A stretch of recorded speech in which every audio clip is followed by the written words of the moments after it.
역사에는 가끔 도저히 있을 수 없을 것 같은 일이 실제로 일어나는 순간이 있습니다. 수억 명의 한족이 살아가던 거대한 중원 대륙을 겨우 수십만 명의 만주족이 손에 넣는 일. 그것이 실제로 일어났습니다. 그것도 300년이나 지속됩니다. 오늘 우리가 들여다볼 이야기는 바로 그 믿기 어려운 역사의 시작점입니다. 때는 1500년대 후반 중국 동북쪽 깊은 숲 속의 이야기입니다. 지금의 중국 야오닝성 일대. 당시 사람들이 만주라고 부르던 그 땅에는 여진족이 살고 있었습니다. 여진족이라는 이름, 낯설게 느껴지실 수 있습니다. 하지만 사실 이들은 역사책에서 한 번쯤 스쳐 지나간 이름이기도 합니다. 훨씬 오래전 12세기에 금나라를 세워 송나라를 남쪽으로 밀어붙였던 바로 그 민족의 후예들입니다. 하지만 1500년대 후반의 여진족은 그 영광과는 거리가 멀었습니다. 크고 작은 부족들로 뿔뿔이 흩어진 채 서로 싸우고 약탈하며 살아가고 있었죠. 이 시절 만주 땅 위에 군림하던 것은 명나라였습니다. 명나라는 여진족 부족들을 서로 견제하게 만드는 방식으로 이 지역을 다스렸습니다. 어느 한 부족이 지나치게 강해지면 다른 부족을 이용해 눌러버리는 식이었습니다. 분열된 여진족은 명나라에 위협이 되지 않았고 명나라로서는 그것으로 충분했습니다. 이 구도가 흔들리지 않는 한 만주 땅에서 제국이 탄생한다는 것은 누구도 상상하지 못할 일이었습니다. 그런데 1583년 이 구도에 균열을 낼 한 인물이 역사의 무대에 올라섭니다. 그의 이름은 누르하치입니다.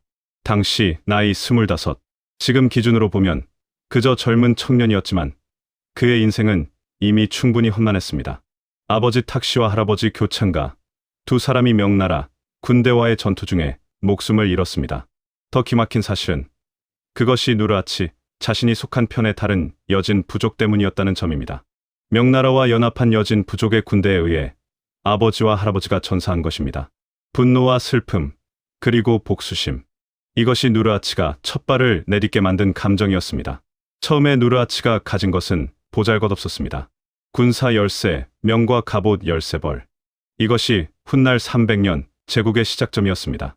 믿기 어려우시죠? 하지만 누르하치는 그 13명을 이끌고 가장 먼저 자신의 아버지와 할아버지를 죽인 부족부터 무너뜨리기 시작합니다. 작은 승리가 쌓이면서 사람이 모여들었습니다. 사람이 모이면서 전투력이 컸습니다. 전투력이 커지면서 더 큰 부족들이 복속되었습니다. 누르하치는 이 과정을 멈추지 않았습니다. 여기서 한 가지 중요한 사실을 짚어봐야 합니다. 누르하치가 단순히 용맹한 전사였다면 역사는 그를 기억하지 않았을 겁니다. 만주 땅에는 용감한 전사가 한둘이 아니었을 테니까요. 누르하치가 달랐던 것은 그가 탁월한 조직가이기도 했다는 점입니다. 그가 만들어낸 가장 위대한 발명품, 바로 팔기 제도입니다. 팔기 제도를 이해하면 청나라의 절반은 이해한 것이나 다름없습니다. 누르하치는 모든 여진족을 8개의 깃발, 즉 8개의 기치로 나누어 편성했습니다. 황색, 홍색, 남색, 백색, 그리고 테두리를 두른 같은 색상의 깃발 4개를 더해 총 8기였습니다. 각 기에는 군인만 속한 것이 아니었습니다. 그 군인의 가족, 하인, 장인, 농민까지 모두 기에 편속되었습니다.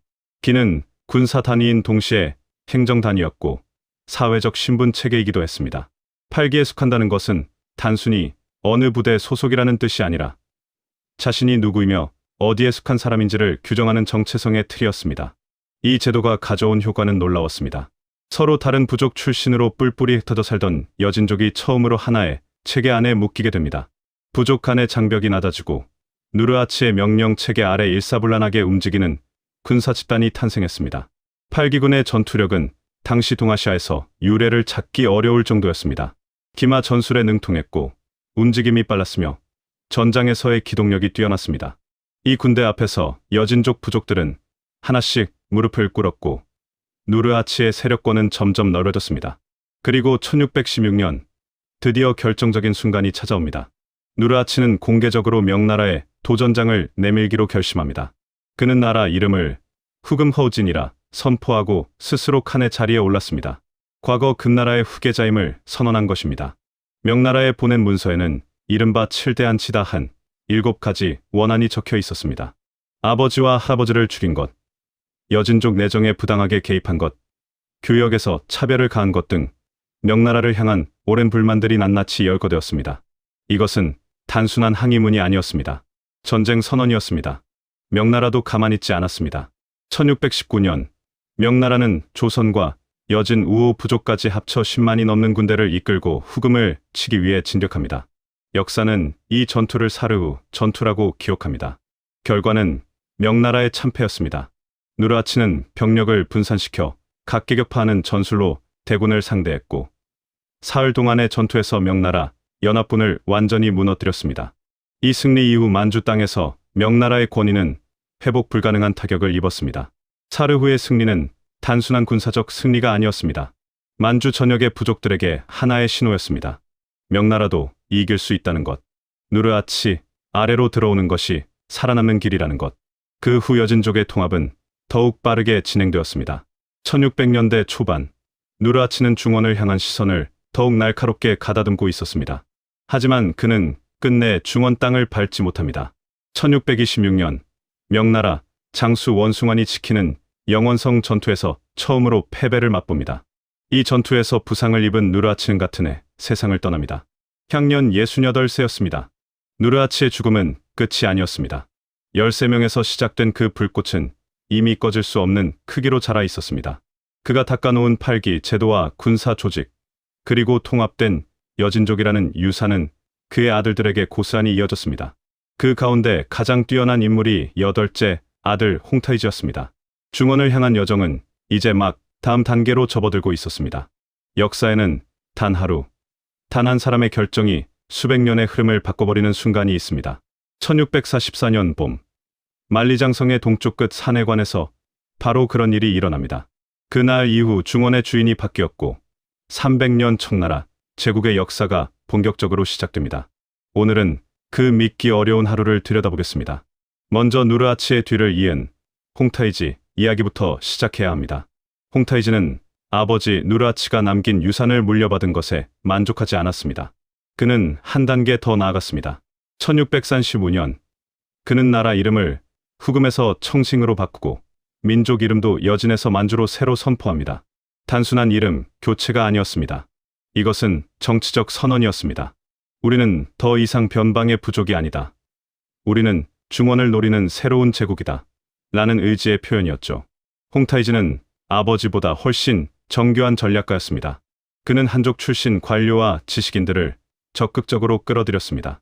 만주족만으로는 광대한 중국 대륙을 다스릴 수 없다는 사실을 일찌감치 꿰뚫어보고 있었던 것입니다. 한족의 행정 능력과 만주족의 군사력을 결합하는 것. 이것이 홍타이지가 구상한 제국의 설계도였습니다. 또한 몽골족을 회유하고 복속시켜 기존의 8기의 몽골 8기, 한군 8기를 추가합니다. 만주, 몽골, 한족 세 집단을 아우르는 다민족 군사체제가 완성되어 갔습니다. 그러나 홍타이지도 결국 중원 땅을 밟지 못합니다. 1614년 그는 갑작스럽게 세상을 떠납니다. 후계자를 지명하지 못한 채였습니다. 권력 다툼 끝에 황위에 오른 것은 홍타이지의 어린 아들, 겨우 6살의 순치제였습니다. 실권은 그의 삼촌 도르곤이 섭정으로 쥐게 됩니다. 도르곤은 홍타이지 못지않은 탁월한 군사 전략가였습니다. 그리고 바로 이 순간 역사는 뜻밖의 방향으로 흘러가기 시작합니다. 명나라 이야기를 잠깐 해야 할 것 같습니다. 청나라가 만주에서 세력을 키워가던 그 시기, 명나라는 안팎으로 무너지고 있었습니다. 밖에서는 청나라가 끊임없이 국경을 압박했고 안에서는 이자성이라는 인물이 이끄는 농민 반란군이 명나라 전역을 휩쓸고 있었습니다. 가뭄과 기근이 반복되면서 농민들의 삶은 극한으로 내몰렸고 그 분노는 이자성의 깃발 아래 모여들었습니다. 이자성의 군대는 파죽지세로 북경을 향해 진격했습니다. 1614년 4월 이자성의 군대가 마침내 북경 성문 앞에 도달합니다. 마지막 명나라 황제 숭정제는 도망치지 않았습니다. 그는 황궁 뒤편 경산으로 올라가 스스로 목숨을 끊습니다. 마지막 순간 그가 남긴 말이 전해집니다. 짐은 덕이 없어 하늘의 뜻을 거슬렀으니 죽어 조상들을 뵐 낯이 없다고 했다 합니다. 300년 가까이 이어진 명나라가 그렇게 막을 내렸습니다. 이자성은 북경에 입성해 스스로 대순국의 황제를 선언했습니다. 하지만 그에게는 한 가지 해결해야 할 문제가 있었습니다. 산해관이었습니다. 만리장성의 동쪽 끝, 만주와 중원을 가르는 이 관문을 지키는 장수가 있었습니다. 이름은 오삼계. 명나라 최고의 야전 사령관 중 한 명이었습니다. 오삼계는 1600년 봄, 극히 어려운 선택의 기로에 서 있었습니다. 명나라는 이미 무너졌습니다. 이자성이 북경을 장악했습니다. 청나라는 만주에서 호시탐탐 기회를 노리고 있었습니다.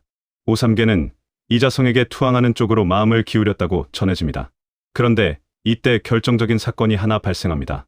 이자성의 부하들이 북경에서 오삼계의 아버지를 가두고 그의 애첩 진원원을 빼앗아갔다는 소식이 들려온 것입니다.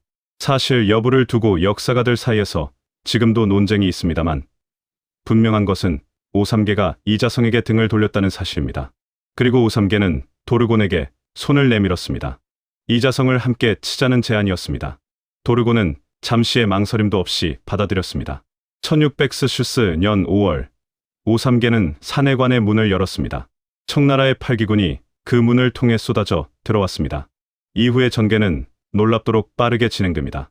이자성의 군대는 산해관 바로 바깥에서 오삼계, 도르곤 연합군과 맞붙었습니다. 전투 초반에는 팽팽했습니다. 그런데 전투의 한복판에서 갑자기 모래바람이 몰아쳤고 청나라 기병대가 그 틈을 놓치지 않고 측면을 강타했습니다. 이자성의 군대는 무너졌습니다.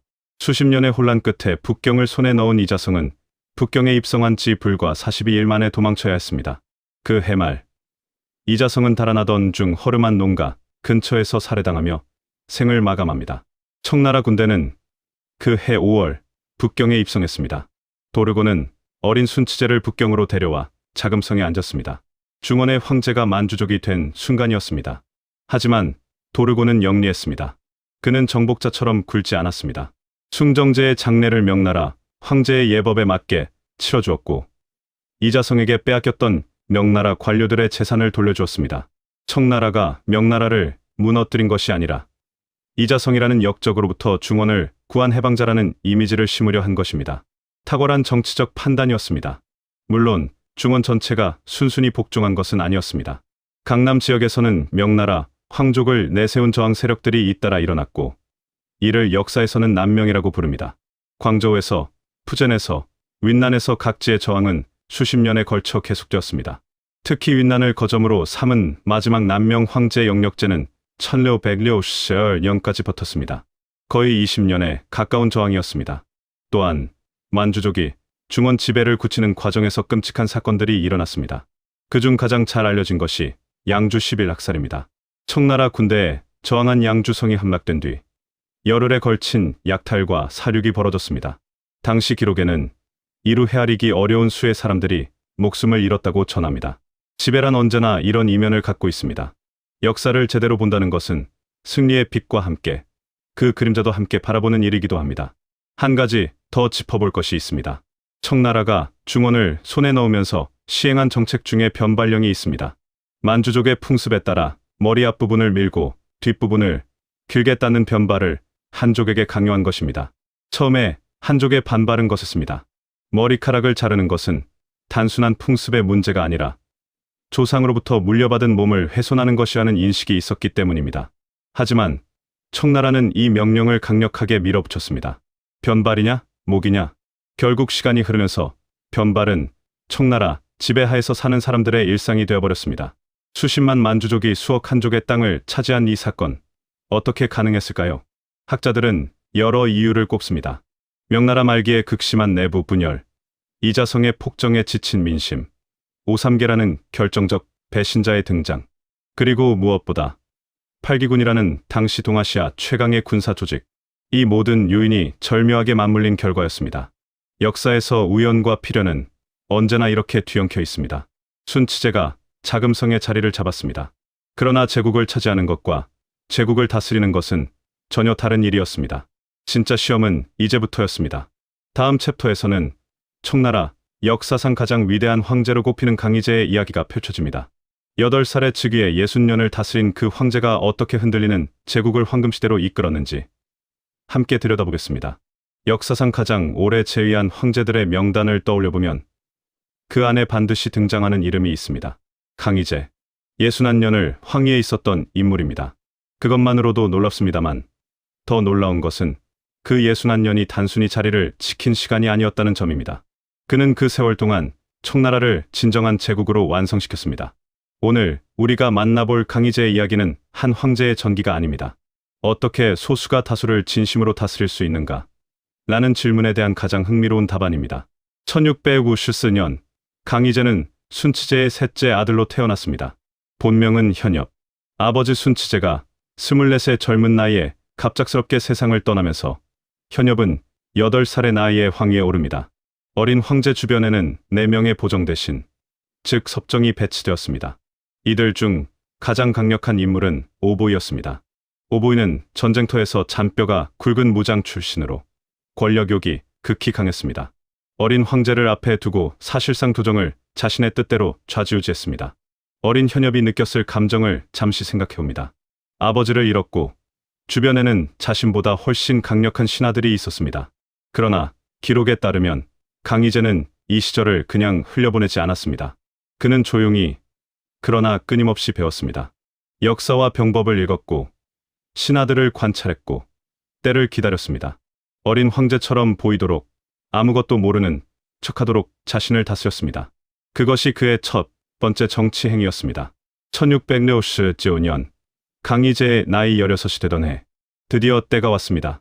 강희제는 오보이와 가까운 신하들을 포위하는 치밀한 계획을 세웠습니다.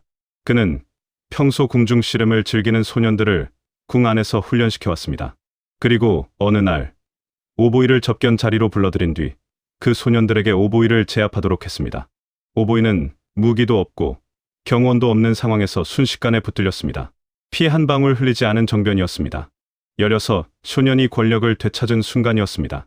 친정을 시작한 강희제 앞에는 만만치 않은 과제들이 기다리고 있었습니다. 그중 가장 시급한 것이 3번 산판의 문제였습니다.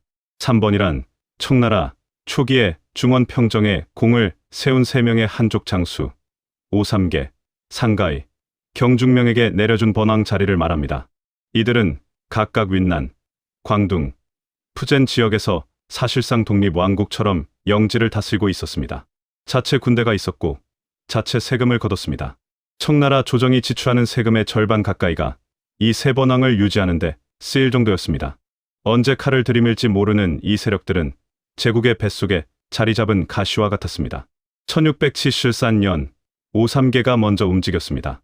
강희제가 번왕 자리를 거두겠다는 의사를 내비치자 오삼계는 반란의 깃발을 들었습니다. 그는 명나라를 다시 세우겠다는 명분을 내걸었습니다. 아이러니하지 않습니까? 한때 사내관을 열어 청나라가 중원에 들어오게 한 바로 그 오삼계가 이제 명나라 부흥을 내세워 청나라의 반기를 든 것입니다. 역사는 이런 역설로 가득 차 있습니다. 나머지 두 번왕도 호응해 반란에 가담했습니다. 3번의 난의 시작이었습니다. 반란 초기 상황은 청나라에 불리했습니다. 오삼계의 세력은 남쪽 절반을 빠르게 장악해 나갔습니다. 조정 안에서는 강화 협상을 해야 한다는 목소리가 높아졌습니다. 강희제는 흔들리지 않았습니다. 그는 전쟁을 지속하는 쪽을 택했습니다. 그리고 동시에 민심을 다독이는 데 힘을 기울였습니다. 세금을 줄였고 재난 지역을 지원했으며 한족 관료들을 더욱 적극적으로 기용했습니다. 강희제는 이 싸움이 단순한 군사전이 아니라 민심을 얻는 싸움임을 꿰뚫고 있었습니다. 오삼계는 끝내 승리를 보지 못했습니다. 1674년 반란을 일으킨 지 5년이 지나 스스로 황제를 칭하더니 그 해를 넘기지 못하고 세상을 떠났습니다. 남은 세력은 손자가 이어받았지만 오래가지 못했습니다. 1682년 3번의 난은 완전히 진압되었습니다. 거의 8년에 걸친 전쟁이었습니다. 이 승리로 강희제는 명실상부 청나라 전역을 장악한 황제가 되었습니다. 3번의 난을 마무리한 뒤 강희제는 시선을 동쪽 바다로 돌렸습니다. 타이완에는 정성궁의 아들 정경이 그리고 손자 정극상이 명나라 부흥 세력을 이어가며 버티고 있었습니다. 1684년 강희제는 수군 장수 시랑에게 타이완 공략을 명합니다. 시랑은 탁월한 해전 전략으로 정극상의 군대를 무너뜨렸습니다. 1684년 타이완이 청나라에 복속됩니다. 이로써 중원과 그 주변의 마지막 명나라 저항 세력이 역사의 뒤편으로 사라졌습니다. 강희제의 정복은 그것으로 끝나지 않았습니다. 북쪽으로는 러시아와의 충돌 문제가 있었습니다. 러시아가 시베리아를 넘어 아무르강 유역까지 세력을 뻗어오면서 청나라 영토와 맞닿기 시작한 것입니다. 강희제는 이 문제를 전쟁만으로 해결하려 하지 않았습니다. 1685년 청나라와 러시아는 네르친스크 조약을 체결합니다. 중국 역사상 서양 국가와 맺은 최초의 대등한 외교 조약이었습니다. 국경선을 확정하고 양국의 교역을 허용한 이 조약은 강희제가 단순한 정복자가 아니라 외교적 감각도 뛰어난 지도자였음을 보여주는 사례입니다. 서쪽으로도 강희제의 시선은 향했습니다. 몽골 초원 서쪽에는 준가르 부족이 갈단이라는 뛰어난 지도자 아래 세력을 키우며 청나라와 몽골 사이를 위협하고 있었습니다. 강희제는 이 문제를 누구에게 맡기지 않았습니다. 황제 본인이 직접 군대를 이끌고 3번에 걸쳐 원정에 나섰습니다. 1695년 자오모도 전투에서 갈단의 군대를 대파하고 갈단을 끝까지 몰아붙였습니다. 갈단은 다음 해에 쫓기다 사망합니다. 전장을 직접 누빈 황제, 이것이 강희제의 또 다른 면모였습니다. 이렇게 외치를 다스리면서도 강희제가 진정으로 힘을 쏟은 곳은 내부였습니다. 그는 만주족 황제였지만 한족 문화에 깊은 경의를 표했습니다. 유교 경전을 공부했고 한시를 지었으며 한족 지식인들과 학문적 토론을 즐겼습니다. 강희자전이라는 방대한 한자 사전을 편찬하도록 했고 고금도서 집성이라는 백과사전 편찬 사업도 시작했습니다. 이것은 단순한 문화적 취향이 아니었습니다. 한족의 마음을 얻기 위한 치밀한 정치 행위였습니다. 강희제는 남순, 즉 강남 지역 순행을 6차례나 떠났습니다. 강남은 한족 문화의 중심이자 경제의 핵심이었고 반청 감정이 가장 강하게 남아있는 곳이기도 했습니다. 황제가 직접 그 땅을 밟고 백성들을 만나고 치수 사업을 점검하고 세금을 줄여주는 조치를 내렸습니다. 만주족 황제가 강남의 민심을 얻으려는 노력은 집요했고 그것은 서서히 효과를 거두었습니다. 예수의 선교사들과의 관계도 흥미롭습니다. 강희제는 서양의 과학과 기술에 개방적이었습니다. 페르비스트를 비롯한 예수의 선교사들을 궁중에 받아들여 천문, 수학, 의학 지식을 적극적으로 흡수했습니다. 선교사들이 제작한 정밀한 지도는 청나라의 영토를 처음으로 체계적으로 기록한 결과물이 되었습니다. 이처럼 강희제는 필요한 것이라면 출신을 가리지 않고 받아들이는 유연함을 갖고 있었습니다. 1790년 69의 강희제가 세상을 떠납니다. 61해의 제위였습니다. 그가 남긴 청나라는 그가 물려받았을 때와는 완전히 다른 나라였습니다. 북으로는 러시아와 국경을 확정했고 남으로는 타이완까지 품었으며 서로는 몽골 초원의 위협을 제거했습니다. 안으로는 3번의 난을 진압하고 황제 중심의 통치 체계를 굳혔습니다. 인구는 늘었고 세금은 줄었으며 학문과 예술이 꽃피었습니다. 하지만 강희제의 가장 위대한 유산은 영토나 군사적 승리가 아니었을지도 모릅니다. 만주족이 한족 위에 군림하는 것이 아니라 한족과 함께 이 나라를 이끌어간다는 공존의 틀을 만들어낸 것. 소수와 다수를 힘으로만 지배할 수 없다는 사실을 누구보다 잘 알고 있었던 황제. 그것이 강희제가 역사에 남긴 가장 깊은 흔적입니다. 화려한 것들에는 종종 그늘이 있습니다. 눈부실수록 그 뒤에 숨은 어둠은 더 짙어지기 마련입니다. 청나라 역사에서 가장 찬란했던 시절을 꼽으라면 많은 역사가들이 걸륭제의 시대를 이야기합니다. 시를 4만 수 넘게 지은 황제, 10번의 원정을 모두 승리로 장식했다고 자랑한 황제, 조부 강희제의 영광을 뛰어넘으려 했던 황제. 그러나 오늘 우리가 걸륭제의 시대를 들여다보면서 발견하게 되는 것은 그 찬란한 너머 제국의 뿌리를 서서히 갉아먹고 있던 균열입니다. 걸륭제 이야기를 하기 전에 그의 아버지 옹정제를 잠깐 짚어야 합니다. 강희제 이후 황위에 오른 옹정제는 화려함과는 거리가 먼 황제였습니다. 그는 새벽부터 밤늦게까지 일에 매달렸고 관료들의 부정부패를 철저하게 단속했으며 세금 제도를 정비해 재정을 탄탄하게 만들었습니다. 재위 기간은 불과 13년이었지만 그가 남긴 건강한 국가 재정과 행정 체계는 아들 걸륭제가 화려하게 꽃을 피울 수 있는 토양이 되었습니다. 아버지가 씨앗을 심고 걸음을 주었기에 아들의 시대가 눈부실 수 있었던 것입니다. 1735년 옹정제가 갑작스럽게 세상을 떠나고 25살의 홍력이 황위에 오릅니다. 훗날 걸륭제라 불리게 될 인물입니다. 전고 총명했으며 문무를 겸비했고 야심이 넘쳤습니다. 할아버지 강희제의 61해 제위를 넘지 않겠다는 말을 스스로 할 만큼 강희제를 깊이 존경했지만 동시에 그 누구보다 강희제에 필적하는 황제가 되고 싶었습니다. 이 두 가지 마음이 걸륭제의 시대 전체를 관통하는 힘이자 모순이었습니다. 걸륭제의 치세 전반부는 실제로 눈부셨습니다. 인구가 폭발적으로 늘었습니다. 강희제 시절 약 2억 명이던 청나라 인구가 걸륭제 말년에는 3억 명에 육박했다는 기록이 있습니다. 옥수수와 고구마 같은 신대륙 작물이 보급되면서 척박한 땅에서도 식량 생산이 늘었고 그것이 인구 증가를 뒷받침했습니다. 강남의 비단과 도자기는 전 세계로 팔려나갔고 무역을 통해 막대한 은이 청나라로 흘러들어왔습니다. 겉으로 보이는 청나라는 천하의 중심이었습니다. 군사적으로도 걸륭제는 정복을 멈추지 않았습니다. 그는 자신의 군사 원정을 10전무공, 즉 10번의 완전한 승리라고 이름 붙이고 이를 크게 자랑했습니다. 준가르 부족을 완전히 멸절시키다시피 하며 신강 지역을 복속시켰고 티베트에 대한 지배권을 강화했으며 미얀마와 베트남에도 군대를 보냈습니다. 청나라의 영토는 걸륭제 시절 역사상 가장 넓게 팽창했습니다.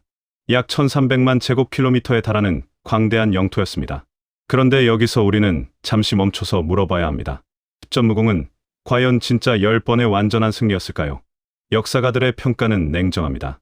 미얀마 원정은 사실상 실패였습니다. 현지의 열병과 지형의 청나라 군대가 고전하다 철수한 것을 걸륭제는 승리로 포장했습니다. 베트남 원정도 마찬가지였습니다. 막대한 병력과 물자를 쏟아부었지만 결과는 초라했고 이를 체면치레로 수습한 것이었습니다. 걸륭제는 승리를 만들어냈습니다. 그리고 그 과정에서 국고가 서서히 비어갔습니다. 걸륭제 치세의 가장 치명적인 문제는 그러나 전쟁 비용이 아니었습니다. 그것은 한 인물의 등장으로부터 시작되었습니다. 이름은 화신. 1770년 걸륭제의 눈에 들기 시작한 이 인물은 젊고 준수했으며 무엇보다 걸륭제의 마음을 읽는데 탁월한 재능이 있었습니다. 걸륭제가 원하는 말을 누구보다 먼저 알아채 건넸고 황제를 기쁘게 하는 방법을 본능적으로 알고 있었습니다. 걸륭제는 화신을 총애했고 화신에게 권력을 아낌없이 주었습니다. 화신은 군기 대신 호부상서, 내무부 총관 등 청나라에서 가장 중요한 자리들을 동시에 차지했습니다. 국가 재정을 관리하는 자리, 황실 재산을 관리하는 자리, 정책 결정에 관여하는 자리를 한 사람이 모두 움켜쥔 것입니다. 이것이 무엇을 의미하는지는 짐작하시겠지요. 화신이 축적한 재산은 상상을 초월했습니다. 그가 실각한 뒤 압수된 재산을 당시 청나라 조정이 계산한 기록이 있습니다. 황금만 해도 수만 냥, 은은 수백만 냥이었고 토지와 저택, 진귀한 물건들을 모두 합치면 당시 청나라 국가 세입의 수십 배에 달한다는 추정도 있습니다. 그래서 화신을 두고 15년치 국고를 혼자 먹어치웠다는 표현이 나왔습니다. 한 사람의 탐욕이 제국의 혈관을 막아가고 있었던 것입니다. 더 심각한 문제는 화신의 부패가 혼자만의 것이 아니었다는 점입니다. 화신이 요직을 장악하자 그 아래 관료들도 줄줄이 부패했습니다. 관직을 사고 파는 일이 공공연하게 이루어졌고 백성들로부터 뇌물을 뜯어내는 것이 관례가 되었습니다. 강희제와 옹정제가 힘들게 구축한 청렴한 관료 체계가 불과 한 세대 만에 무너져 내리고 있었습니다. 부패는 위에서 아래로 흐릅니다. 황제가 총애하는 신하가 부패하면 그 아래 모든 관료들에게 부패는 생존 방식이 됩니다. 그러면 걸륭제는 화신의 부패를 정말 몰랐을까요? 역사가들 사이에서 지금도 논쟁이 되는 부분입니다. 몰랐을 가능성은 거의 없습니다. 주변에서 화신의 부패를 고발하는 상소가 끊임없이 올라왔고 걸륭제는 그것을 번번이 묵살했습니다. 어떤 역사가들은 걸륭제가 화신을 자신의 금고처럼 활용했다고 봅니다.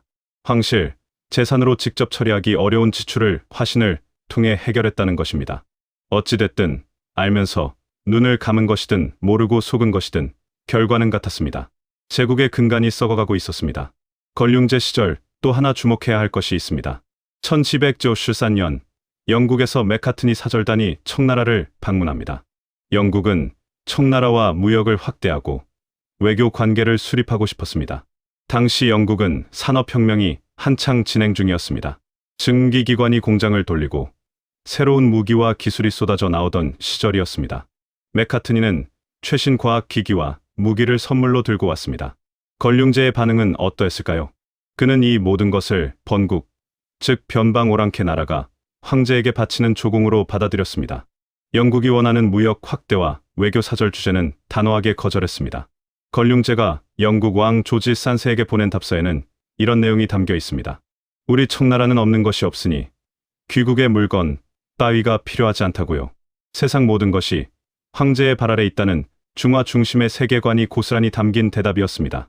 이 오만함은 단순히 걸륭제 개인의 성격 문제가 아니었습니다. 당시 청나라 지식인들과 관료들 전체가 공유하던 세계관이었습니다. 유럽에서 무슨 일이 일어나고 있는지, 산업혁명이 세계의 판도를 어떻게 바꾸고 있는지 청나라의 눈에는 보이지 않았습니다. 보려 하지 않았습니다. 이것이 훗날 청나라가 서양의 충격 앞에 속수무책으로 무너지는 구조적 이유였습니다. 그 씨앗은 바로 걸륭제 시절 뿌려지고 있었습니다. 1295년 걸륭제가 89의 나이로 세상을 떠납니다. 그는 조부 강희제의 재위 기간을 넘지 않겠다는 약속을 지키기 위해 짜칭제에게 양위는 했지만 실제로는 죽을 때까지 권력을 내려놓지 않았습니다. 걸륭제가 눈을 감자마자 가경제가 가장 먼저 한 일이 무엇이었는지 아십니까? 화신을 체포하는 것이었습니다. 아버지 살아생전에는 건드릴 수 없었던 화신을 아버지가 숨을 거두자마자 처리한 것입니다. 화신은 체포된 지 보름 만에 스스로 목숨을 끊는 것으로 생을 마감합니다. 화신은 사라졌지만 화신이 남긴 것은 사라지지 않았습니다. 제국 전체에 스며든 부패의 문화, 텅 빈 국고, 무기력해진 팔기군, 그리고 서양이라는 새로운 세계의 등장에 눈을 감아버린 습관. 걸륭제의 시대는 청나라 최후의 황금시대였습니다. 그리고 동시에 제국의 긴 내리막이 시작된 시절이기도 했습니다. 화려한 것들에는 종종 그늘이 있다고 했습니다. 걸륭제의 시대는 그 말의 가장 선명한 증거였습니다. 역사에는 한 사건이 모든 것을 바꿔버리는 순간이 있습니다. 청나라에게 그 순간은 아편전쟁이었습니다. 단순히 전쟁에서 졌다는 이야기가 아닙니다. 1000년 넘게 스스로를 세상의 중심이라 믿어온 문명이 처음으로 자신이 중심이 아닐 수 있다는 사실과 마주한 순간이었습니다. 그 충격은 군사적 패배보다 훨씬 깊고 오래갔습니다. 오늘 우리가 들여다볼 것은 그 충격의 실체와 청나라가 끝내 그 충격을 이겨내지 못한 이유입니다.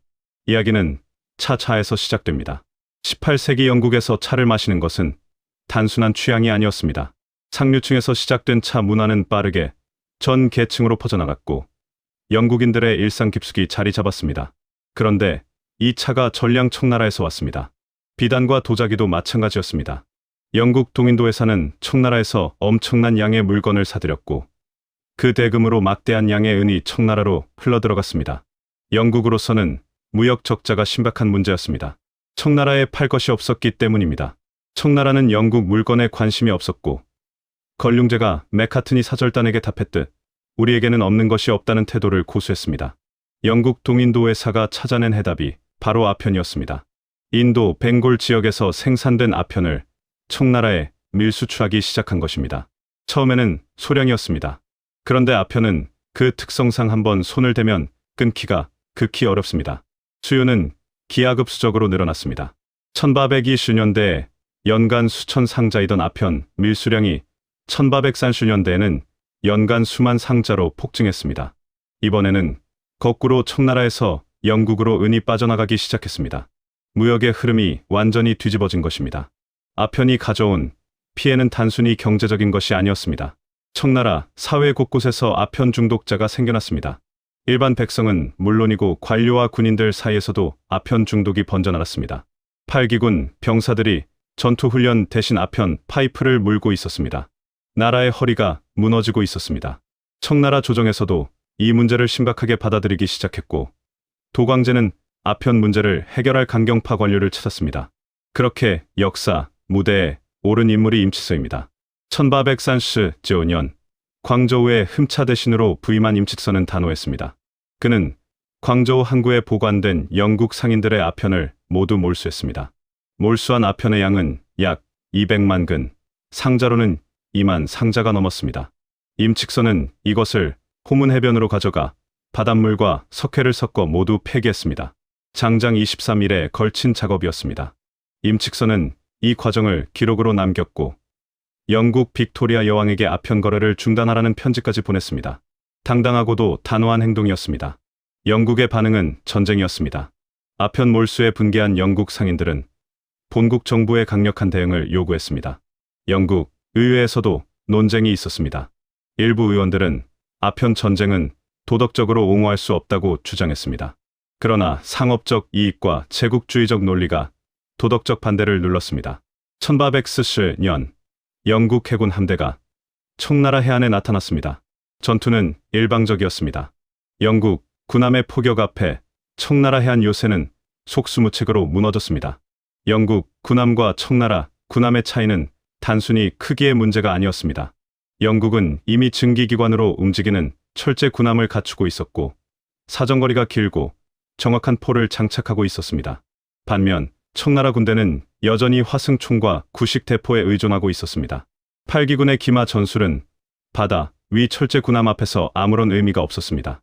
한 세기 반 동안 정복 전쟁에서 무적을 자랑하던 청나라의 군사력이 유럽의 산업혁명이 만들어낸 새로운 전쟁 앞에서 완전히 무력했습니다. 1847년 청나라는 굴욕적인 조약에 서명해야 했습니다. 난징 조약이었습니다. 이 조약의 내용을 들여다보면 당시 청나라가 얼마나 일방적인 패배를 당했는지 알 수 있습니다. 홍콩 섬을 영국에 할양했습니다. 광저우, 샤먼, 푸저우, 닝보, 상하이 5개 항구를 강제로 개방했습니다. 2200만 달러에 달하는 거액의 배상금을 물었습니다. 그리고 영사 재판권이 인정되었습니다. 영사 재판권이란 청나라 땅에서 영국인이 죄를 저질러도 청나라 법이 아닌 영국 법으로 재판받는다는 것입니다.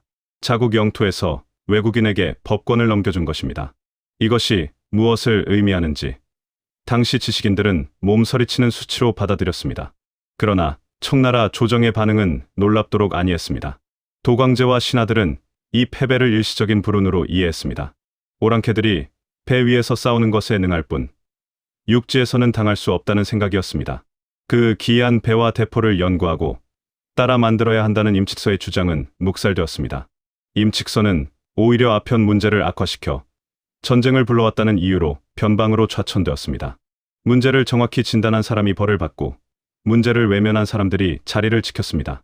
이것이 청나라가 가진 구조적 한계였습니다. 변화를 인식하더라도 그 변화를 수용하고 체제를 바꾸는 것이 극히 어려운 시스템이었습니다. 유교적 질서 안에서 오래된 방식을 지키는 것이 덕목으로 여겨졌고 서양의 기술을 배우자는 주장은 오랑캐를 따라하는 수치스러운 일로 받아들여지기 쉬웠습니다. 황제 중심의 권력 구조에서는 아래에서 위로 개혁의 목소리가 올라가기도 어려웠고 올라가더라도 황제와 보수적 신하들의 벽을 넘기가 쉽지 않았습니다. 첫 번째 아편전쟁이 끝난 지 10여 년이 지난 1855년 두 번째 전쟁이 터집니다. 에로우 사건을 빌미로 영국이, 선교사 사례를 빌미로 프랑스가 연합해 다시 청나라를 공격했습니다. 이번에는 더 참혹했습니다. 영불연합군은 북경까지 밀고 들어왔습니다. 한풍제는 황급히 북경을 버리고 열하로 도망쳤습니다. 그리고 영불연합군은 황제의 여름 별궁이자 동양 문화의 정수라 불리던 원명원에 불을 질렀습니다. 사흘 낮밤을 타오른 불길 속에서 수백 년에 걸쳐 모아온 예술품과 건축물이 재로 변했습니다. 1860년에 맺어진 베이징 조약은 난징 조약보다 훨씬 가혹했습니다. 더 많은 항구를 열었고 더 많은 배상금을 물었으며 외국인의 내륙 여행과 선교 활동의 자유를 인정해야 했습니다. 청나라는 두 번의 아편전쟁을 거치며 반식민지적 지위로 추락하고 있었습니다. 이 모든 굴욕 앞에서 청나라 내부에도 변화를 요구하는 목소리가 컸습니다. 1860년대부터 이용장, 증국번, 좌종당 같은 한족 출신 관료들이 중심이 되어 양무운동을 이끌었습니다. 서양의 기술을 배우되 중국의 정신과 제도는 지킨다는 원칙이었습니다. 중체서용종 DC용, 즉 중국의 본체에 서양의 쓰임을 더한다는 구호가 그 정신을 담았습니다. 이 운동의 결과로 근대적 병기 공장이 세워졌고 서양식 군함이 도입되었으며 유학생들이 서양으로 보내졌습니다. 양무운동은 분명 변화를 위한 노력이었습니다. 그러나 이 운동에는 치명적인 한계가 있었습니다. 기술만 바꾸고 제도는 바꾸지 않겠다는 것이었습니다. 그러나 서양의 힘은 단순히 대포와 군함에서 나온 것이 아니었습니다. 그것을 가능하게 한 과학적 사고방식, 근대적 교육 제도, 법치와 의회 제도, 자본주의 경제 체제 전체가 맞물려 작동한 결과였습니다. 기술만 골라서 이식하는 것으로는 그 힘을 따라잡을 수 없었습니다. 양무운동의 한계는 1850년 청일전쟁에서 적나라하게 드러났습니다. 수십 년간 서양 기술을 받아들여 키워온 청나라의 북양함대가 불과 수십 년 전까지만 해도 청나라를 떠받들던 작은 섬나라 일본의 해군에게 완패를 당했습니다. 일본은 메이지 유신을 통해 기술만이 아니라 제도와 사회 전체를 바꾸었고 그 차이가 전장에서 고스란히 나타났습니다. 청일전쟁 패배 이후 청나라가 일본에 내준 것들, 조선에 대한 종주권, 타이완, 그리고 또다시 막대한 배상금. 이 패배는 청나라 사람들에게 아편전쟁보다 더 깊은 충격이었습니다. 서양 오랑캐가 아니라 동아시아의 작은 이웃나라에게 진 것이었으니까요. 1800년대 내내 청나라는 충격을 받으면서도 근본적인 변화를 만들어내지 못했습니다. 아편의 연기가 거치고 나서 보이는 것은 폐허였습니다. 반식민지로 전락해가는 나라, 텅 빈 국고, 무기력해진 군대, 그리고 무엇을 어떻게 바꿔야 할지 방향을 잃어가는 지도층. 서양이라는 충격은 청나라에게 기회이기도 했습니다. 그러나 청나라는 그 기회를 끝내 잡지 못했습니다. 그 이유를 다음 챕터에서 더 깊이 들여다보게 됩니다. 제국을 흔든 것은 서양만이 아니었습니다. 더 무서운 적이 내부에서 타오르고 있었습니다. 전쟁에는 두 종류가 있습니다. 밖에서 오는 전쟁과 안에서 터지는 전쟁. 청나라는 아편전쟁으로 서양이라는 외부의 충격을 받았습니다. 그런데 바로 그 시기, 제국의 심장부에서 훨씬 더 거대한 불길이 타오르고 있었습니다. 역사상 가장 많은 사람이 목숨을 잃은 내전 중 하나로 기록되는 태평천국의 난입니다. 2천만 명, 혹자는 3천만 명이라고도 합니다. 이 숫자를 잠시 마음에 품고 오늘 이야기를 들어보시기 바랍니다. 그것이 단순한 반란이 아니었음을, 청나라라는 제국이 얼마나 깊이 병들어 있었는지를 보여주는 숫자이기 때문입니다. 이야기는 광둥성의 한 시골 마을에서 시작됩니다. 홍수전이라는 젊은이가 있었습니다. 1820년에 태어난 그는 어려서부터 총명하다는 소리를 들었고 과거 시험으로 출세하는 것을 꿈꿨습니다. 그런데 과거 시험이라는 것이 얼마나 좁은 문이었는지 홍수전은 4번을 응시해 4번 모두 낙방했습니다. 세 번째 낙방 후 홍수전은 심한 신경쇠약으로 쓰러져 한동안 의식을 잃다시피 했습니다. 이 시기 그가 꿈에서 하느님과 예수를 만났다는 체험을 하게 됩니다. 네 번째 낙방 이후 홍수전의 손에 기독교 선교 문서가 들어왔습니다. 앞서 꾼 꿈과 이 문서를 연결시킨 홍수전은 스스로 독자적인 해석에 도달했습니다. 자신이 하느님의 둘째 아들이며 예수의 동생이라는 것이었습니다. 청나라를 지배하는 만주족 황제는 악마이고 자신은 그 악마를 몰아내고 지상의 하느님의 나라를 세울 사명을 받았다는 것이었습니다. 현대의 눈으로 보면 망상처럼 보일 수 있습니다. 그러나 당시 사회적 맥락 속에서 이 메시지는 놀라운 호소력을 발휘했습니다. 왜 그랬을까요? 아편전쟁 이후 광둥과 광시 일대의 상황을 들여다봐야 합니다. 아편전쟁 패배로 개항된 항구들, 특히 상하이가 무역의 중심이 되면서 광저우를 통한 전통적인 무역 루트가 급격히 쇠퇴했습니다. 광둥 일대에서 먹고 살던 상인들과 뱃사람들이 하루아침에 생계를 잃었습니다. 여기에 아편 유입으로 인한 사회 붕괴, 관료들의 부패로 인한 세금 착취, 그리고 이 시기 중국 남부를 강타한 연이은 자연재해가 급혔습니다. 사람들은 벼랑 끝에 서 있었습니다.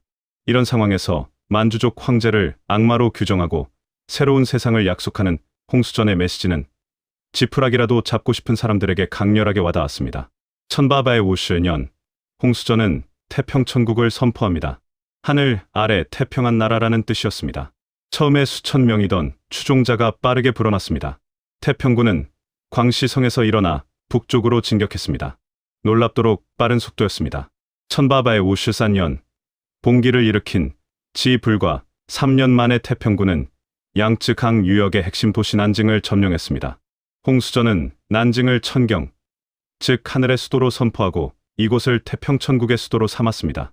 태평천국은 단순한 반란 집단이 아니었습니다. 그들은 나름의 체계적인 이념과 제도를 갖추고 있었습니다. 토지를 균등하게 나눈다는 천조전무 제도를 선포했습니다. 아편과 음주를 엄격하게 금지했습니다. 여성의 전족을 금지했고 여성도 관직에 오를 수 있다고 선언했습니다. 당시 기준으로는 혁명적인 내용들이었습니다. 일부 역사가들은 태평천국에서 근대적 평등, 이념의 싹을 찾기도 합니다. 그러나 이상과 현실 사이에는 늘 간극이 있습니다. 태평천국의 지도부는 시간이 갈수록 부패하고 분열되었습니다. 홍수전은 난징에 틀어박혀 호화로운 생활을 즐겼고 수십 명의 첩을 거느렸습니다. 토지 근분 제도는 실제로 제대로 시행되지 못했습니다. 지도자들 사이의 권력 다툼은 내부 숙청으로 이어졌습니다. 천바바의 우슐레오년, 태평천국 내부에서 최고 지도부가 서로를 죽이는 대참극이 벌어졌습니다.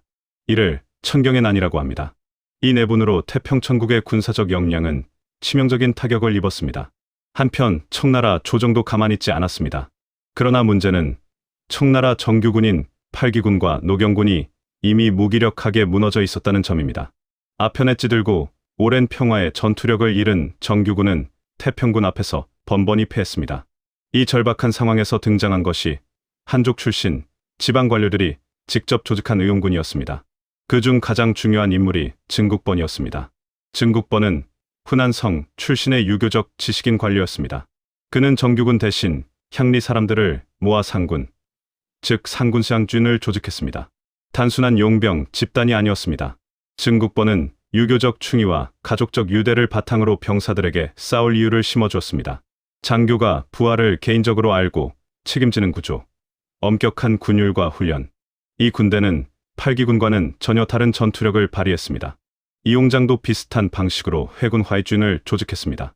여기에 영국인 장교 찰스 고든이 이끄는 외국인 혼성부대, 상승군 장성준이 합류했습니다. 서양식 훈련과 무기를 갖춘 이 부대는 태평군과의 전투에서 큰 역할을 했습니다. 당시 청나라가 서양 세력에게 군사적 지원을 요청해야 했다는 것 자체가 제국의 자력이 얼마나 소진되어 있었는지를 보여주는 장면이기도 합니다. 전쟁은 14년에 걸쳐 계속되었습니다. 천바바엘레오슈스 년, 증국번의 상군이 마침내 난징을 포위 공략했습니다. 성이 함락되기 직전, 홍수전은 병으로 세상을 떠났습니다. 혹자는 독을 먹고 스스로 목숨을 끊었다고도 합니다. 난징이 함락되면서 태평천국은 막을 내렸습니다. 그러나 반란의 잔불은 이후에도 한동안 각지에서 타올랐고 완전히 진압되는 데는 그로부터도 수년이 더 걸렸습니다. 태평천국의 난이 남긴 상처는 가늠하기 어려울 정도였습니다. 2천만에서 3천만 명이 목숨을 잃었다는 추산은 당시 전 세계 인구의 상당 비율에 해당하는 숫자입니다. 양쯔 강 유역의 풍요롭던 강남 지역은 처참하게 황폐화되었습니다. 논밭은 버려졌고 도시는 폐허가 되었으며 살아남은 사람들은 극심한 기근에 시달렸습니다. 경제적 손실은 수십 년이 지나도 완전히 회복되지 못했습니다. 그런데 태평천국의 난이 청나라에 남긴 가장 심각한 상처는 눈에 보이지 않는 것이었습니다. 바로 권력 구조의 변화였습니다. 태평천국을 진압한 것은 팔기군이 아니었습니다. 증국번과 이용장 같은 한족 출신 지방 관료들이 자체적으로 조직한 군대였습니다. 이 과정에서 이들은 어마어마한 군사적, 정치적 권위를 손에 넣었습니다. 청나라 조정이 지방에 대한 통제력을 이들에게 상당 부분 내어줄 수밖에 없었습니다. 만주족 중앙 권력이 약화되고 한족 지방 세력이 강해지는 이 흠은 이후 청나라가 멸망하는 과정에서 결정적인 역할을 하게 됩니다. 또한 이 시기에 또 다른 반란들이 동시다발적으로 청나라를 흔들었습니다. 북쪽에서는 염군의 난이, 서쪽 윈난과 산시간수 지역에서는 무슬림 반란이 잇따라 터졌습니다. 청나라는 사방에서 불이 붙은 집과 같았습니다. 한쪽을 겨우 끄면 다른 쪽에서 불꽃이 피어올랐습니다. 제국의 체력은 소진되어 가고 있었습니다. 역사가들은 이 시기를 두고 종종 이런 질문을 던집니다. 태평천국이 성공했다면 어떻게 되었을까요? 청나라 대신 태평천국이 중국을 지배했다면 역사는 어떤 방향으로 흘렀을까요? 물론 그 답을 알 수는 없습니다. 다만 분명한 것은 태평천국의 난이 청나라를 약화시키는 동시에 중국 사회 내부의 깊은 모순들, 즉 토지 불균형과 빈부격차, 부패한 관료 체계, 만주족과 한족의 갈등을 수면 위로 끌어올렸다는 점입니다. 이 모순들은 태평천국이 진압된 이후에도 사라지지 않았습니다. 아물지 않은 채로 남아있다가 때가 되면 다시 터져나올 상처들이었습니다. 태평천국의 난을 진압한 뒤 청나라는 잠시 숨을 돌렸습니다. 동치제 시절 이용장과 증국번 같은 인물들이 중심이 되어 제국을 재건하려 했고 역사에서는 이 시기를 동치중흥이라 부릅니다. 무너진 것들을 다시 세우고 서양 기술을 받아들이는 양무운동을 본격화했습니다. 그러나 이미 기운집을 기둥 몇 개로 버티게 하는 것과 같은 일이었습니다. 구조 자체가 흔들리고 있었으니까요. 제국의 황혼은 이미 시작되고 있었습니다. 그리고 그 황혼의 한가운데 역사상 가장 논쟁적인 인물 중 한 명이 권력의 정점으로 올라서고 있었습니다. 47년을 청나라의 실질적 지배자로 군림한 여인 서태후입니다. 다음 챕터에서 그 이야기를 함께 들여다보겠습니다. 역사는 때때로 한 사람에 대한 평가를 두고 수백 년째 논쟁을 멈추지 않습니다. 서태후가 바로 그런 인물입니다. 어떤 이는 그녀를 제국을 멸망으로 이끈 권력의 문먼 악녀라 부릅니다. 또 어떤 이는 불가능한 상황에서 최선을 다한 고독한 통치자라고 말합니다. 오늘 우리가 할 일은 어느 한쪽 편을 드는 것이 아닙니다. 47년이라는 긴 세월 동안 제국의 운명을 쥐고 있던 이 여인의 실체를 가능한 한 냉정하게 들여다보는 것입니다. 그래야만 청나라의 마지막이 왜 그렇게 될 수밖에 없었는지가 보이기 때문입니다. 천바발산 15년 서태후는 만주족 중간 귀족 가문에서 태어났습니다. 본명은 나라씨. 훗날 사람들이 자이태후 혹은 서태후라고 부르게 되는 인물입니다. 16살에 후궁 선발에 뽑혀 궁으로 들어왔습니다.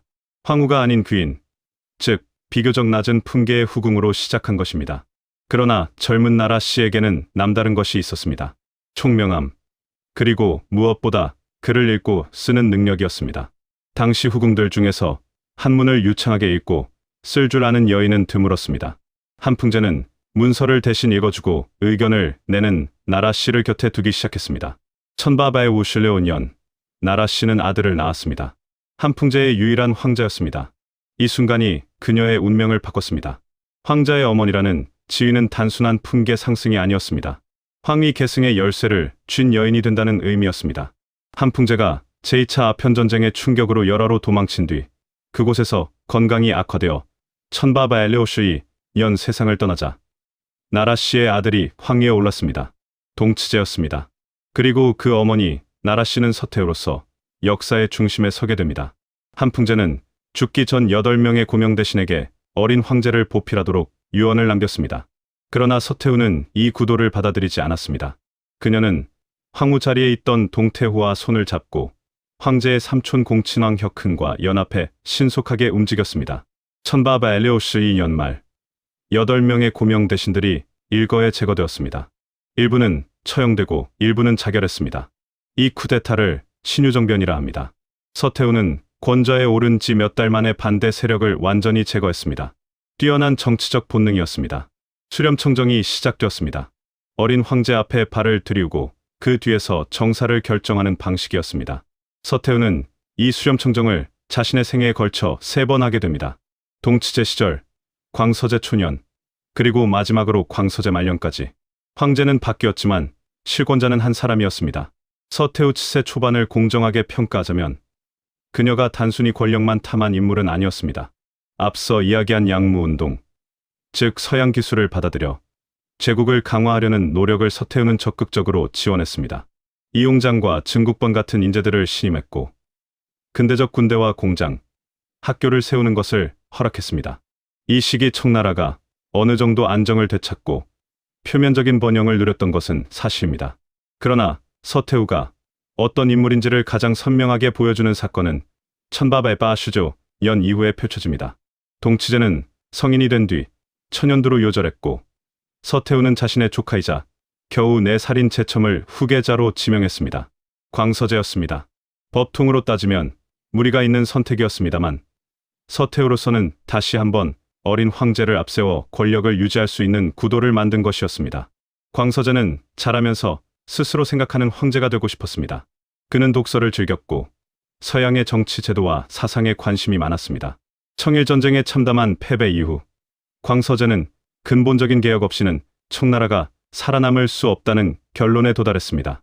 천바바에조슈바년, 광서제는 강유희, 양계초 같은 개혁파 지식인들을 불러들여 본격적인 개혁을 단행하기 시작합니다. 이것이 무술변법입니다. 무술변법의 내용은 파격적이었습니다. 과거 제도를 폐지하거나 대폭 개편하고 서양식 학교를 세우며 불필요한 관직을 없애고 군대를 근대적으로 재편하는 것이었습니다. 일부 내용은 일본의 메이지 유신을 모델로 삼았습니다. 광서제는 단 100일 동안 수백 건의 개혁 칙령을 쏟아냈습니다. 그 절박함이 느껴지는 속도였습니다. 서태후는 처음에는 개혁을 용인하는 듯한 태도를 취했습니다. 그러나 개혁이 자신의 권력 기반을 직접적으로 위협하기 시작하자 움직였습니다. 개혁파들이 서태후를 제거하려 한다는 첩보가 들어왔고 실제로 일부 강경개혁파가 무력으로 서태후를 몰아내려는 계획을 세우고 있었습니다. 천바바의조슈바 년 9월 서태후는 쿠데타로 응수했습니다. 광서제를 중남해 영대섬에 유폐시켰습니다. 황제가 자신의 궁 안에 갇힌 것입니다.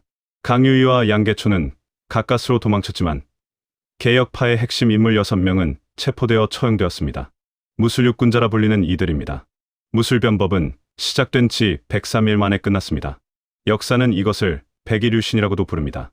이 사건은 서태후의 본질을 극명하게 보여줍니다. 개혁이 필요하다는 것을 그녀가 몰랐을 리 없습니다. 그러나 개혁이 자신의 권력을 약화시키는 방향으로 흐를 때 그녀는 제국의 미래보다 자신의 권좌를 선택했습니다. 이것이 서태후에 대한 비판의 핵심입니다. 광서제를 가둔 서태후는 다시 실권을 장악했습니다. 그리고 곧 훨씬 더 큰 실수를 저지릅니다. 의화단 사건이었습니다. 천조바해년 산둥 지역에서 시작된 의화단이라는 비밀 결사가 전국으로 퍼져나갔습니다. 이들은 서양 문물과 기독교를 배격하며 외국인 선교사와 중국인 기독교 신자들을 공격했습니다. 부청멸양, 즉 청나라를 도와 서양을 멸하자는 구호를 외쳤습니다. 서양식 총에도 죽지 않는다는 미신을 믿으며 맨몸으로 외국인들에게 달려들었습니다. 서태후는 이 의화단을 이용하기로 결정했습니다.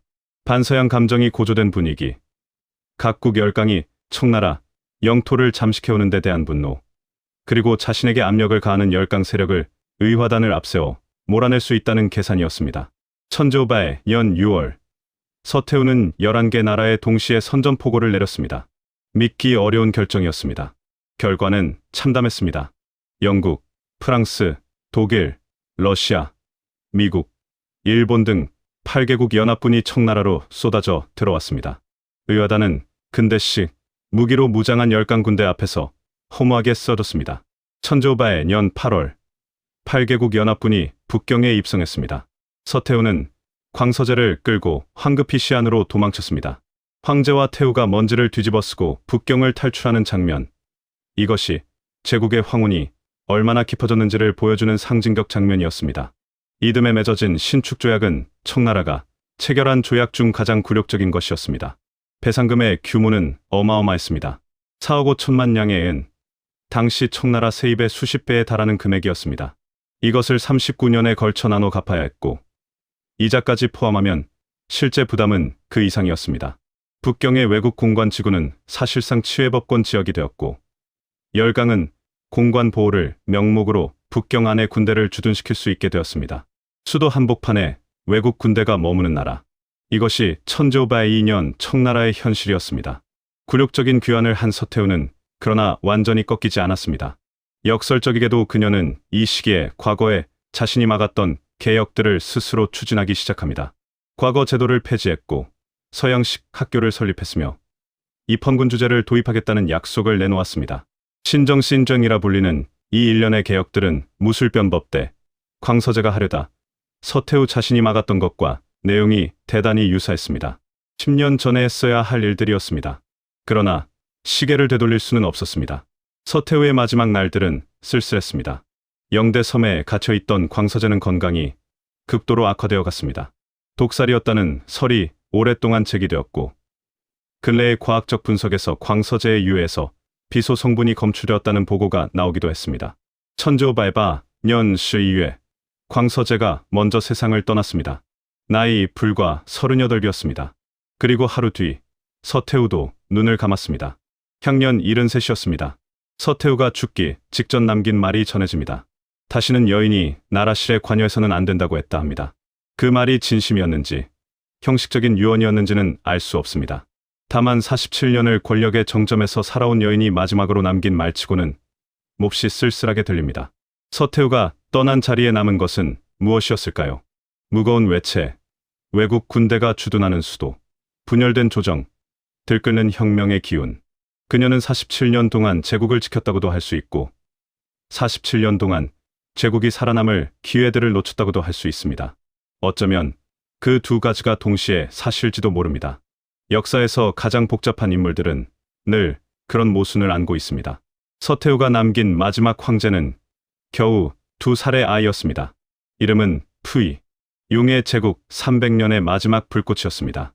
다음 챕터에서 그 마지막 불꽃이 어떻게 꺼졌는지 함께 보겠습니다. 모든 것에는 끝이 있습니다.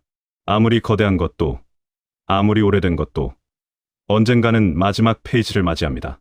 1600년 산해관이 열리던 날 시작된 청나라의 300년이 이제 마지막 장면을 향해 흘러가고 있었습니다. 그 마지막을 살아낸 인물은 역사상 가장 기구한 삶을 산 황제 중 한 명으로 기억됩니다. 6살에 즉위하고 6살에 퇴위하고 그 뒤로도 수십 년을 제국의 잔영 속에서 살다 간 마지막 황제 푸이의 이야기입니다. 천조발바 년 12월 서태후가 세상을 떠나던 날 조정은 극도로 혼란스러웠습니다. 후계자를 정해야 했습니다. 광서제는 이미 하루 전에 숨을 거뒀고 황위를 이을 적당한 황족을 찾아야 했습니다. 서태후가 임종 직전 낙점한 인물은 순친왕 제풍의 아들, 갓 2살을 넘긴 애신강나 부이였습니다. 훗날 세상이 푸이라고 부르게 되는 그 아이였습니다. 어린아이가 자금성 태화전의 용좌에 앉혀졌습니다. 연호는 선통으로 정해졌습니다. 즉위식 날의 장면이 기록으로 전해집니다. 태화전 용좌에 올려진 2살배기 푸이는 길고 엄숙한 의식이 지루했는지 칭얼거리기 시작했습니다. 아버지 제풍이 아이를 달래며 곧 끝난다고 속삭였다 합니다. 그 말이 훗날 얼마나 예언적인 말이 되었는지 당시 그 자리에 있던 누구도 알지 못했습니다. 곧 끝날 것은 즉위식만이 아니었습니다. 300년 왕조 그 자체였습니다. 청나라 말기의 중국 사회를 잠시 들여다봐야 합니다. 양무운동의 실패, 청일전쟁의 굴욕, 무술변법의 좌절, 의화단 사건의 참패, 이 모든 것을 지켜본 중국의 지식인들과 젊은 세대 사이에서 하나의 결론이 자라나고 있었습니다. 개혁으로는 부족하다. 청나라 자체를 없애야 한다. 만주족의 왕조를 끝내고 한족이 주인이 되는 새로운 나라를 세워야 한다는 것이었습니다. 이 생각의 중심에 있던 인물이 손문, 즉 순원이었습니다. 순원은 하와이와 홍콩에서 서양식 교육을 받은 인물로 삼민주의, 즉 민족, 민권, 민생을 내세운 혁명 이념을 체계화했습니다.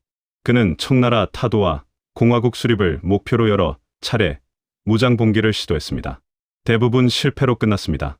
그러나 씨앗은 뿌려지고 있었습니다. 청나라 조정이 추진한 신정개혁으로 서양식 교육을 받은 젊은 군인들과 지식인들이 늘어날수록 혁명의 불씨는 오히려 더 넓게 퍼져나갔습니다. 변화를 막으려는 개혁이 변화를 가속시키는 역설이었습니다. 천조바이 12년 10月 10일 후베이 성 우창에서 신군 병사들이 봉기를 일으켰습니다. 계획에 없던 우발적 봉기였습니다. 혁명 조직의 폭탄 제조 장소가 발각되면서 들통날 위기에 처하자 혁명파 병사들이 더 이상 물러설 곳이 없다는 심정으로 먼저 총을 든 것이었습니다. 그런데 이 우발적 봉기가 전국으로 들불처럼 번져나갔습니다.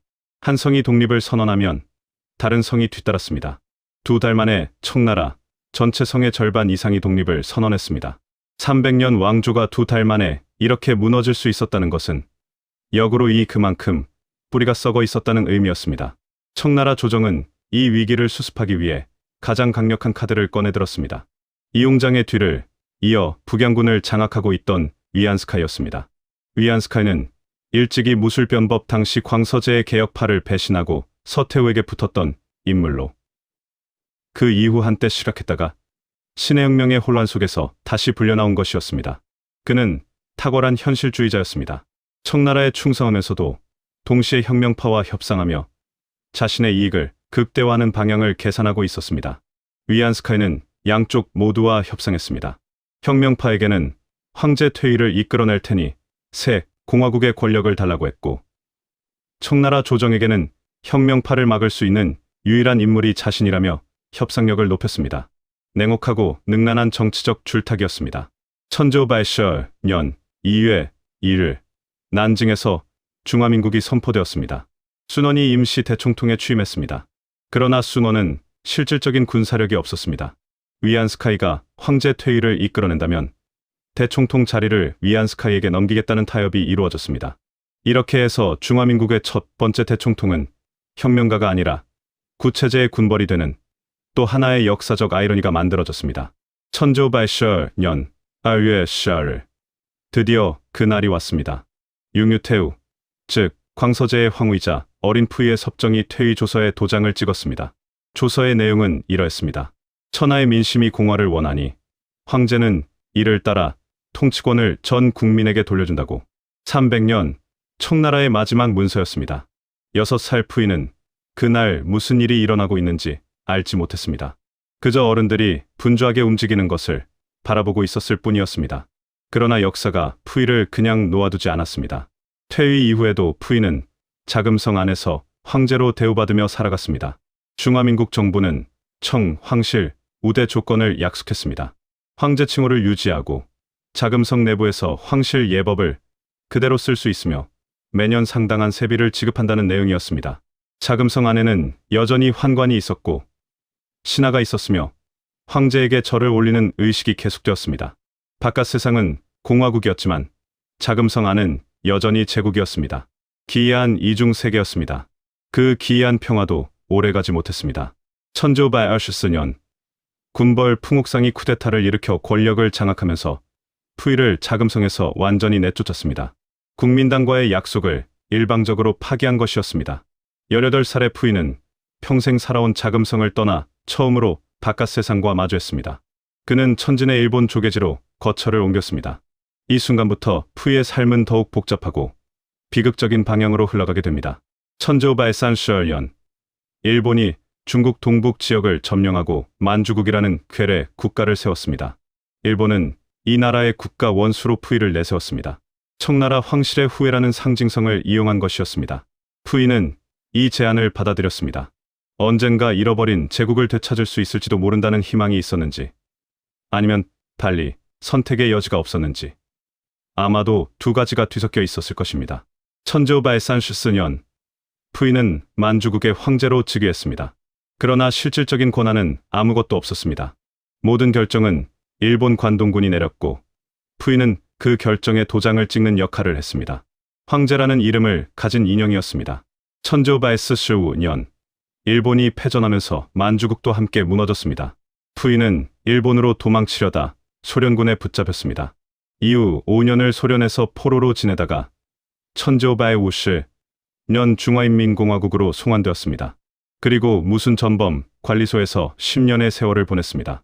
황제로 태어난 인물이 전범으로 수용소에 갇혀 자신의 과거를 반성하는 글을 쓰는 것, 이것이 현실이었습니다. 천조바의 우시즈년, 특별 사면을 받아 석방된 푸이는 베이징의 평범한 시민으로 살아가게 되었습니다. 식물원의 정원사로 일했고 나중에는 중국인민정치협상회의 위원으로 활동했습니다.